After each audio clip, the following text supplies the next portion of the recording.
Hello, hello.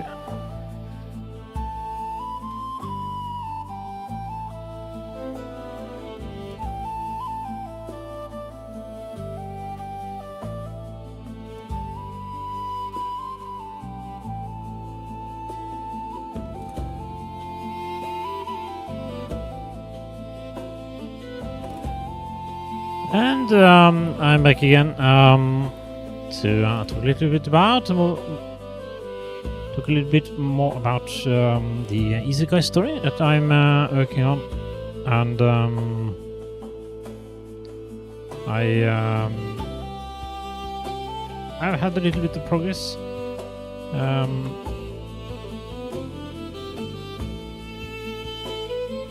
Partly it's things are moving towards me starting to publish chapters. I have looked a little bit at trying to split up the text, and I've done a little bit more cleanup. Some other administrative things are also progressing nicely, it appears, and hopefully I'll be able to start putting out things from this fall. We'll see how things progress this summer. So that's nice. It will be very interesting to see if I get anyone interested in this series. There's of course a lot of popular series on the serial sites. So we'll see, but I most enjoy that I have that I enjoy writing these regardless of how it will go, but naturally if there is some enjoyment of the series and the characters beyond what I experience myself, well, then that's of course positive. So we'll see how it goes. I at times wonder if I should try to write a little bit more before I start publishing, but well, we'll see. Because I have actually written a little bit more, I ended up classifying what I had written so far as book 1 and book 2. It fit quite well, actually, splitting it up in the middle, and book 1 leads directly into book 2, but book 2 has a proper ending, so it's kind of split into 2 parts. But the first part is they sort of conclude what they're doing, and then oh no, something more happens. But it's a proper ending, I think, and that took a little bit of discipline, because things sort of start to happen more or less immediately after the end of book 2, and I did consider trying to put in some kind of cliffhanger or something, or other hints as to what is going to go on next, but in the end I decided against it, and the reason for this was that book 3 is a little bit different in tone, genre maybe, so I think it's nice to be able to present a single storyline that is possible to enjoy, and people can say that, okay, this is where I'll end it. I enjoyed the 2 first books, and I don't feel like reading the rest, so I'll end it here. And I think that's only reasonable to do, and that's what I hope to do. So book 2 ends quite nicely, I think. I like the way it ends. I have fine closure for the problems that many of the characters experienced before or during the events of the first 2 books. So that's nice. But book 3, I have actually started writing that a little bit. I don't think I'll be able to finish it anytime soon, but I have written, I don't know, I don't think it's as much as 100 pages, but I have written a little bit of the start, and I've sort of written down the easy bits, you could say. You have events that end at the end of book 2, and those events don't necessarily directly lead into book 3, or maybe they do, but it's not in the sense that it's an obvious connection, but things that happened in the end of book 2 lead to events that happened at the start of book 3, and those events lead into various things happening, and the events that happen are, let's say, a mix of things that are obvious or necessary, and scenes that I had sort of envisioned, some characters that show up again, for example, in a new and interesting way, at least I think so myself, and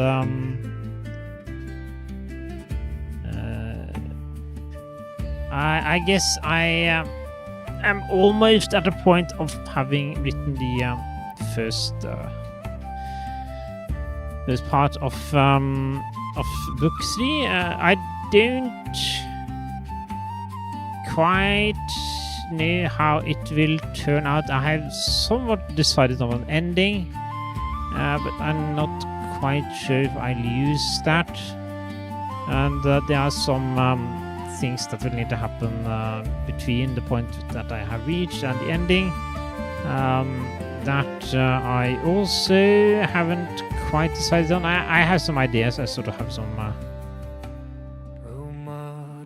bits and pieces of a story that I'm sort of juggling in the air at the moment, and we'll see how they come down.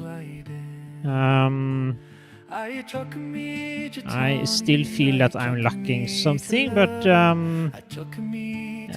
much of the groundwork has been done, so it's a question of deciding on the path from this point.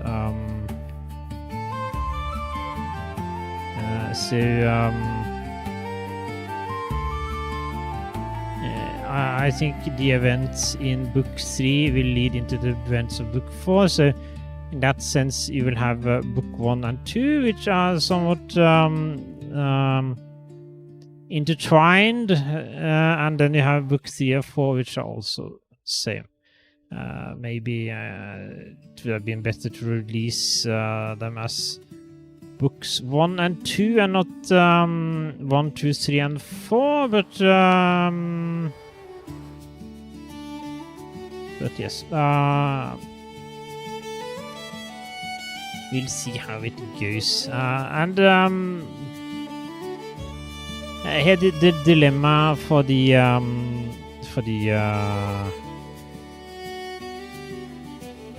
date of the start of the publishing comes, because I would ideally like to put as many pieces of the story in place before I start as possible, but I'm not sure if that's realistic. It will have probably mean that I have to postpone everything about a half a year, and that probably wouldn't do. So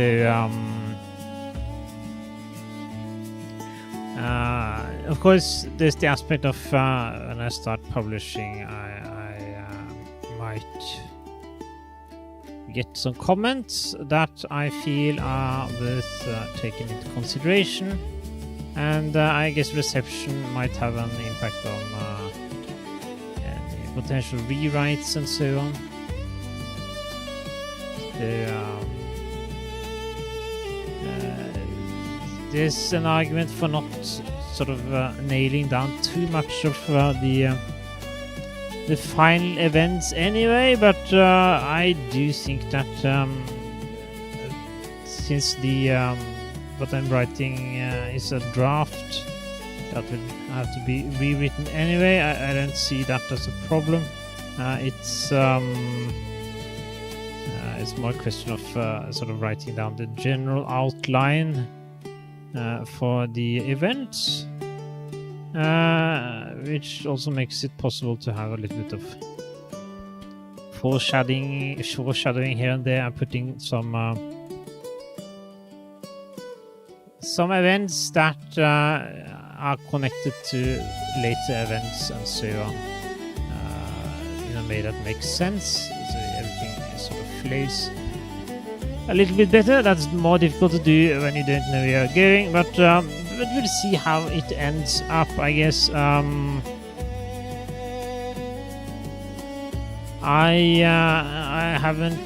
have a sort of general idea of some of the things that are going to happen in book 4, what I want to have happen,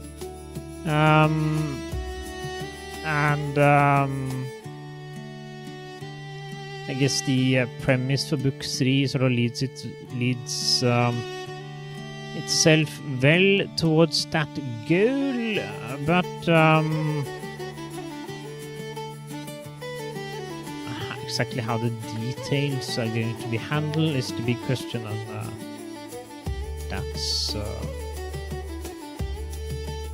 that's something that I haven't really decided on yet.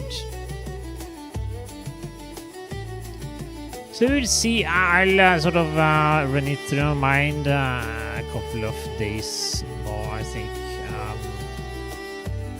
I have had sort of burst of activity, writing down some of the ideas I had for the third book, but the next bits require some thought, so I'll probably write down the rest a little bit here and a little bit there, and then when I finally sort of see how things will fit together, I'll write out the rest. There are also some other things that I want to do. I have to start thinking about in the one of the earlier streams where I read a little bit from the book. At the beginning, he is in this town, this village, where this Wardseller resides, and he first arrives in this village by foot, and then he leaves with his new companions, and then he returns, and at that time he runs into these two characters, the pirate shark and the Victorian consulting detective bear, and these two characters I had planned to use for sort of world building, and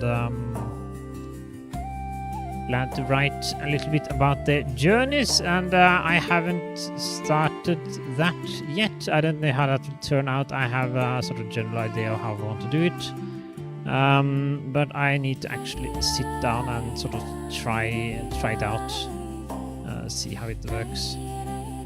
So the general idea is that while this main series is sort of it's a long form narrative, I guess you could call it, as in it's a story that unfolds over an entire book. The stories with the shark and the bear, I think I will have as sort of what's the term? Is it serial content? I can't remember, but the type of stories where you have a new episode every week. and it's a story that is 99% independent, standalone, and doesn't have any connection to the previous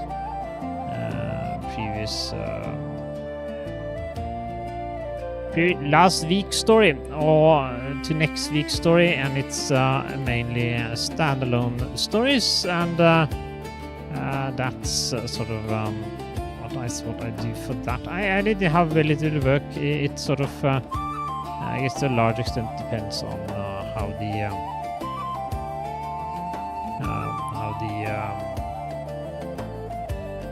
chemistry of the dwarf and the shark and the bear work out. For example, I thought the banter between Ilarith and Onyx worked quite well. I enjoy reading those bits where they talk to each other, and they have these sort of almost caricatures of themselves that they use when they talk to each other, and I thought they had a really nice tone. And we'll see if I can manage to put something similar together for the shark and the bear. The two are very different in character.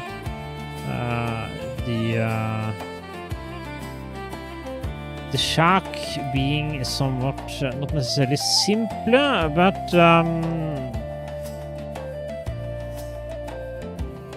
so the thing with the shark is that he has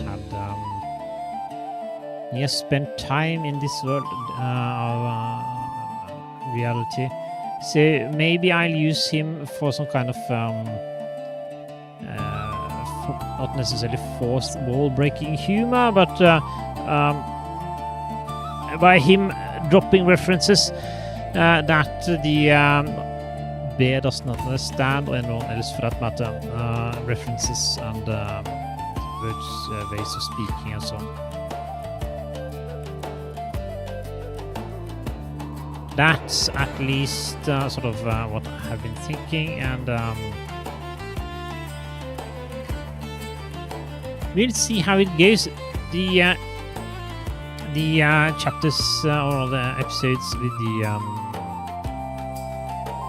this duo doesn't necessarily need to be so complicated story-wise, since I plan to have some world-building content in them. So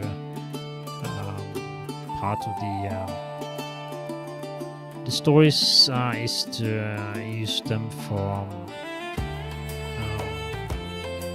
not necessarily use them as an excuse, but rather as a way of setting of time that I spend on sort of filling out the world. So that's where things are now. So it's progressing nicely. I have these sort of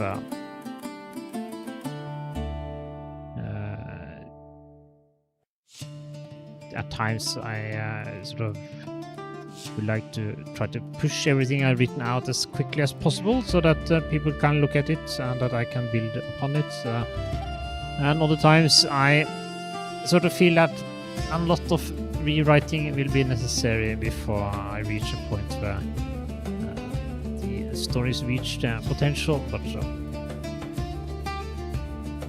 But we'll see how it goes. So I think I'll end it here, and we'll see what I will talk about next time. I don't know when that will be, but hopefully in the not too distant future. But for now, thank you for listening, and goodbye.